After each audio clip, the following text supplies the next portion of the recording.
आबना Hormuz की नाकाबंदी के बावजूद अमेरिका ईरान के कई तेल बरदार बहरी जहाज़ों को रोक ना पाया। 50 से ज़ायद बहरी जहाज़ अमरीकी नाकाबंदी को तोड़ते हुए आबना हुर्मुज़ से गुजरे और दुनिया के मुख्तलिफ ममालिक तक तेल की तरसील की। ये सब कैसे हुआ, इस सारी सूरत हाल के बारे में अज़हर अली खान से बात करते हैं।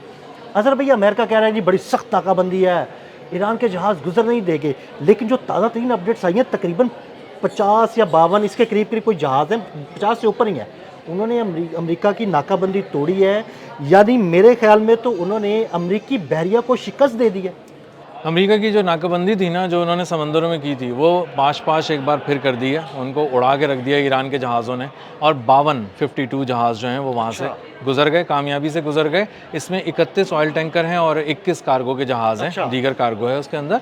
और ये तफसील अब तक सामने आई है और उनकी फार्स जो न्यूज़ एजेंसी है उसने ये ख़बर दी है और इसको कंफर्म किया बहुत सारे और लोगों ने भी। और दूसरी बात ये है कि जो ये जहाज़ वहाँ से गुजरे हैं, ये एक बहुत ही जामे हिकमत अमली के तहत वहाँ से गुजारे गए हैं। एक बहुत ही मंसूबा बनाया गया पहले, क्योंकि उन्हें पता था कि ये ब्लॉकेट जो है वो गैर मामूली नौइयत का है, तो थोड़ा सा इसमें लिया गया है ईरान की बहरिया की सपोर्ट और बाकी उन्हें बेवकूफ़ बनाया गया। अच्छा, तो अमेरिका के जो बहरी जहाज़ हैं उनको बेवकूफ़ बना के ये यहाँ से निकल गए। इन्होंने किया क्या, इन्होंने स्पूफिंग की है। स्पूफिंग ये है कि इन्होंने उसका एक हिस्सा ये भी है कि इन्होंने बहुत सारे इराकी जहाज़ दिखाए, उसके दरमियान में अपने जहाज़ लेके गए हैं। अच्छा। तो इराक के कुछ जहाज़ों ने उनसे इजाज़त ली है और वो वहाँ से गुजरे हैं और इसी दौरान ईरान के जहाज़ वहाँ से निकल गए, के जहाज़ों के दरमियान में ही घुस के वहाँ से निकल गए। और वो जो जिस तरह से आप जहाज़ का ट्रांसपॉन्डर ऑफ कर देते हैं, इसी तरह उन्होंने अपने अपने सारे जो नेविगेशन सिस्टम थे और आलात थे, कोई सिग्नल्स जो है ना वो अमेरिकी जहाज़ों से ना आए। और जो सिग्नल दिए भी गए हैं अमेरिका के बहरिया को, वो जाली सिग्नल्स दिए गए। अच्छा। जी, ये भी उन्होंने उसके अंदर एक एहतमाम किया था। तो एक बहुत ही अहम ये एक तरह से तिजारती काफिला था जिसका गुजरना बहुत ज़रूरी था। मैं तो आपकी बातों से ये समझाऊं कि अमेरिकी जहाज़ों को या अमेरिकी बहरिया को बेवकूफ़ बना दिया उन्होंने। बहुत बुरी तरह बेवकूफ़ बना दिया, उनके सामने से निकल गए। और इसका बैकअप प्लान भी रखा कि अगर हमारे ऊपर किसी तरह से उन्होंने पहचान के हमला करने की कोशिश की, रोकने की कोशिश की, तो फिर ईरान की बहरिया क्या जवाब देगी।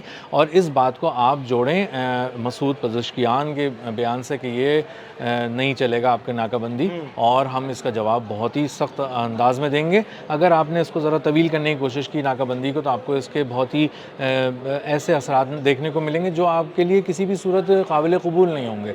तो ईरान ने एक बार फिर अपने आप को वहाँ पर बता दिया है कि हम खलीज फ़ारस में आबनाए हुर्मुज़ के पास हमारी गिरफ्त है और हम ही हैं। पहले भी हम थे, अभी भी हम हैं, आगे भी हम रहेंगे।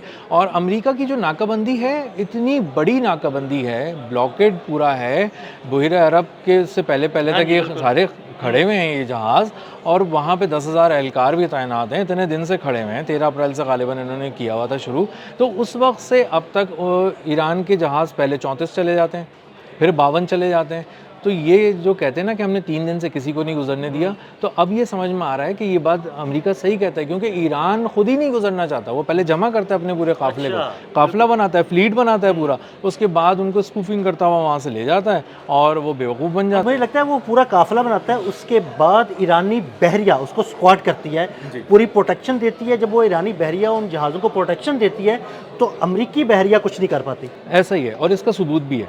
सिली सिटी एक जहाज़ है उनका, 20 लाख बैरल तेल लेके तेल छोड़कर वापस आ रहा था मलेशिया की पोर्ट से। अच्छा। वो उसको जब वो आया है तो उसको रोकने की इन्होंने कोशिश की है, तो वहाँ पे बहरिया ने एस्कॉर्ट किया है। अच्छा। और भरपूर अंदाज से उसने हॉर्न अपने एक तरह से बजाए समंदर में, और एक तिजारती जहाज़ ने अमेरिका की बहरिया को बाकायदा वार्न किया है कि मेरी तरफ मत आना। मेरी तरफ आया तो फिर आ रहे हैं मेरे साथ लोग पीछे, तो फिर तुम देख लो, उनसे निमटना पड़ेगा। अच्छा, उनसे नहीं निमट सकते आप, वो कम से कम 31 फास्ट बोट्स रखते हैं और ये चलती हैं तकरीबन 250 से कुछ ऊपर की रफ्तार से फ़ी किलोमीटर ये बड़ी स्पीड है समंदर फ़ी के अंदर, घंटा। तो बहुत जी, स्पीड है इसकी।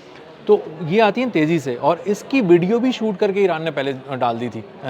एक जब उन्होंने कैप्चर किया था उन्होंने एक तिजारती जहाज़, तो उन्होंने इसकी वो वीडियो शूट करके वो की, और उसमें उसकी रफ्तार भी दिखाई है उन्होंने, कितनी तेज़ी से वो अप्रोच कर रही है मेन वेसल की तरफ। और अमेरिका के पास इसका तोड़ कोई नहीं है, इन बोट्स का तोड़ कोई नहीं है, कोई तोड़ नहीं है, क्योंकि ये क्या करेंगी, इनको आप इनके पीछे नहीं जा सकते। अगर किसी छोटे बड़ा बहरी बेड़ा तो खैर नहीं जाएगा, इसके पीछे कोई छोटी चीज़ जाती है तो ये उस जोन में आपको खींच के ले जाएंगी जहाँ पर बारूदी सुरंगें बिछी हुई हैं, और वो तो निकल जाएंगे। और वो खुद हमला नहीं करेंगे, उन्हें पता है बारूदी सुरंगों का, लेकिन वो बारूदी सुरंगों में जब फंसेगा तो बारूदी सुरंगें उससे टकरा जाएंगी। अमेरिका की किसी कश्ती को तबाह कर देंगी, जो जंगी जहाज है उसको तबाह कर देंगी, और आप पे इल्ज़ाम भी नहीं आएगा कि आपने तबाह की है। का इल्ज़ाम नहीं आएगा, आप कहेंगे जी ना हमने सीज़ फायर नहीं किया, वो तो उन्होंने जो है ना आपने हरबस में घुसने की कोशिश की, बारूदी सुरंग से टकरा गए। फिर आप दुनिया को बताते रहिएगा कि हम उस जगह करने क्या गए थे जहाँ बारूदी सुरंगें बिछी हुई थी, तो आप वहाँ गए क्यों? बड़ी ज़बरदस्त सीख लिया ईरान की। तो जी, तो इसलिए ईरान जो है वो बहुत ही कॉन्फिडेंटली इसको खेल रहा है। वो कह रहा है कि आबनाए हुर्मुज़ से तुम ख़त्म कर दो इस चीज़ को, लेकिन मुतालबात ही नहीं कर रहा, वो करके भी दिखा रहा है, साथ साथ वो गुजार के भी दिखा रहा है। वो ट्रैकिंग डाटा पे लिखा हुआ भी आ रहा है शिपिंग के कि हमारा सिली सिटी वहाँ से गुजर कर आया, पोर्ट पे पहुंचा, वहाँ जश्न मनाया गया। इस सारी चीज़ों को आप आज़ाद किसी भी ज़राए से कंफर्म कर सकते हैं उस जहाज़ को।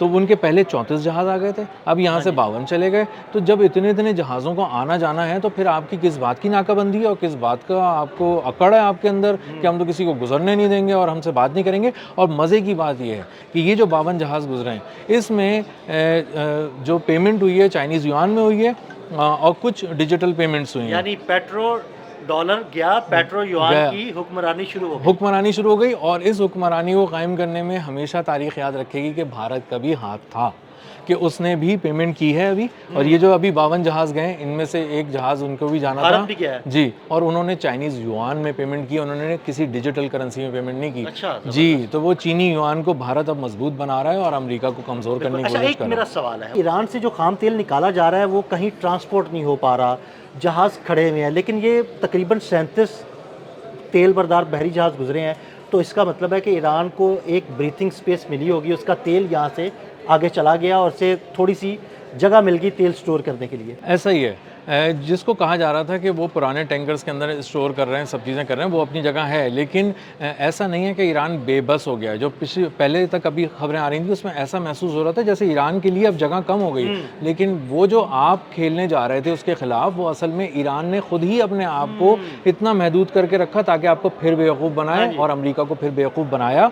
उसने जहाज़ जमा करके रखे कि हमें जाने की इजाज़त नहीं, हम तो नहीं जा रहे, लेकिन वो जहाज़ जमा करता रहा, कुछ पीछे से कवर करके खास रास्ते से भेज दिए, उसकी हिफाजत का भी इंतज़ाम करके रखा, बेवकूफ़ बनाने का निज़ाम भी करके रखा। तो जितनी तदबीरें चालें चलाई जा सकती थी वो उन्होंने चलाई और वो कामयाब भी हो गई। ईरानी बहरिया इसमें किस तरह किरदार अदा कर रही है? ईरानी बहरिया ये कर रही है कि ईरानी बहरियन ने कुछ हिस्से में तो बिछाई हुई हैं बारूदी सुरंगें।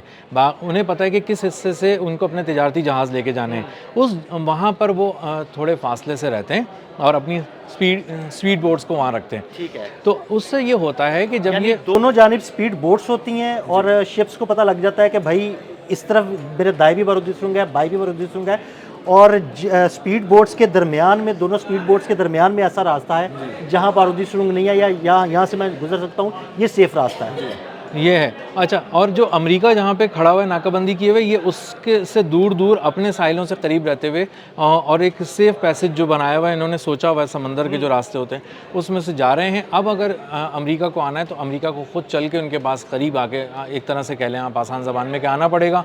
और आने का मतलब ललकारना है, ललकारने का मतलब हमला है, और हमले की सूरत में ईरान ने तय किया हुआ है किसी को नहीं छोड़ना। और उनको कुछ सपोर्ट पीछे से भी है, जो ज़मीनी कुछ सपोर्ट होती है, कुछ मिसाइल्स वगैरह की भी सपोर्ट है कि अगर फिट कर रखे हैं कि कोई अगर कोई बड़ी चीज़ होती है तो फिर हम जो है ना वो पूरी शिद्दत से हमला करेंगे। और ये वो कह भी रहे हैं, और पिछले 1-2 दिन से उन्होंने ज़्यादा कहना शुरू कर दिया है।